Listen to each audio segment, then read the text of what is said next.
இப்ப நாம ஒரு ஹோட்டலுக்கு போறோம்னு வச்சுக்கோங்களேன். ஆமா, போறோம்.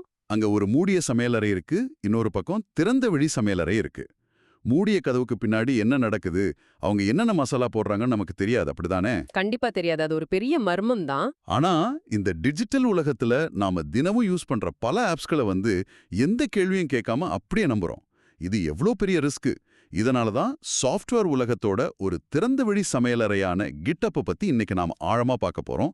கூடவே ஆரிஜின், அதாவது இந்த எல்ஜிஎன்எஸ் கிரிப்டோ திட்டத்தோட நம்பகத்தன்மையை இதுல எப்படி செக் பண்றதுன்னு ரொம்ப சுருக்கமா பார்க்க போறோம். ம். நீங்க சொன்ன அந்த திறந்தவெளி சமையலறை அப்படிங்கிற ஒப்பீடு GitHubக்கு ரொம்பவே சரியா பொருந்தும். ஏன்னா GitHub அப்படிங்கிறது மென்பொருள் உருவாக்குறவங்க அவங்களோட புரோகிராமிங் குறியீடுகளை, அதாவது கோட ரெபாசிட்டரிகளை சேமிச்சு வைக்கிற ஒரு பிளாட்ஃபார்ம்.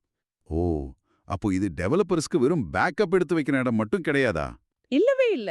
பேக்கப் பண்றது அதுல ஒரு சின்ன விஷயம். ஆனா முக்கியமா ஒரு ப்ராஜெக்ட் எப்படி நாளுக்கு நாள் வளருது, யாரெல்லாம் அதுல என்னென்ன மாற்றங்கள் பண்றாங்க அப்படிங்கறத வெளிப்படையா காட்டுற ஒரு டைம் மிஷின் மாதிரி இது செயல்படுது.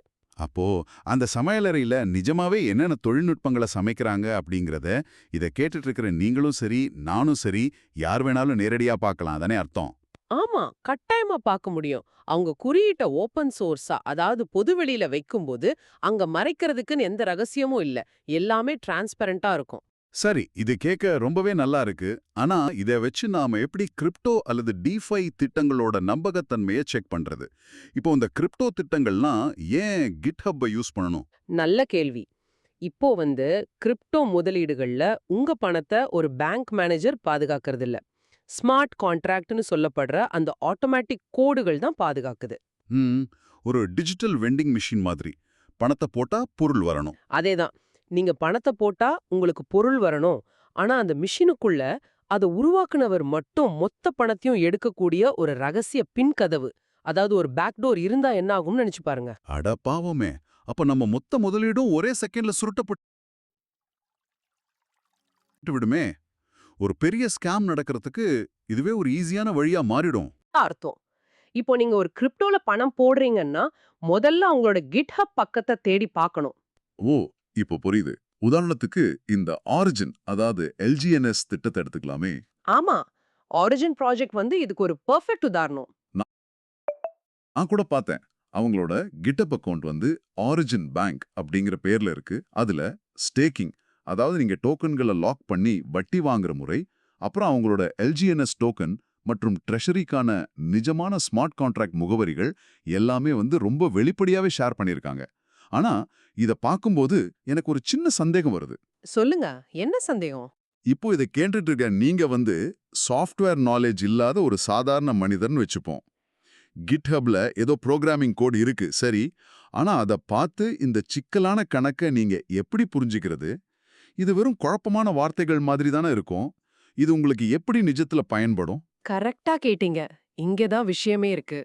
வெளிப்படைத்தன்மையோட முக்கிய நோக்கம் நீங்க உட்கார்ந்து அந்த கணிதத்தெல்லாம் லைன் பை லைனா செக் பண்ணணும் அப்படிங்கிறது கிடையாது. பின்ன வேற என்ன? அந்த கோடு அங்க இருக்குங்கிறதே போதுமா? ஆமா, அந்த கோடு பொதுவெளியில இருக்கு அப்படிங்கிறது தான் இங்க மேட்டர். GitHubல ஒவ்வொரு தடவை கோட் எழுதும் போதும் அதுல ஒரு டைம் ஸ்டாம்ப் பதிவாயிடும். அது அழியாத ஒரு பதிவு. ஓஹோ! அதாவது இந்த கோடு எப்போ உருவாக்கப்பட்டது அப்படிங்கிற தேதிய யாராலும் மாத்தி அமைக்கவோ இல்ல ஏமாத்தவோ முடியாது. அப்படிதானே சொல்றீங்க? 100க்கு 100 உண்மை.